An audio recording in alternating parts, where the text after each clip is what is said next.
This man is planning a prison escape. He uses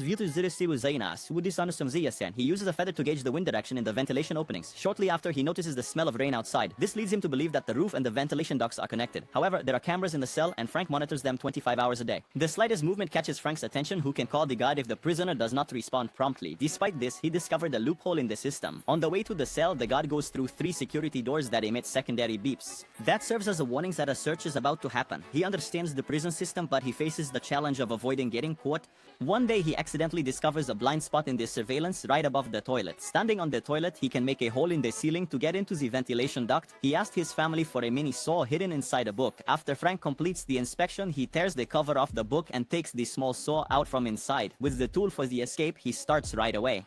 However, the noise on the ceiling is loud and could attract the attention of the other prisoners. He uses a trick to start a fight to cover the noise. During the fight, he climbs on the toilet and starts sawing. He races against time, trying to cut as much as possible, but carefully so the saw does not break. The process is slow, but he finally opens the ceiling. However, a new problem arises. Frank could appear at any moment. To cover the traces of his escape, he took the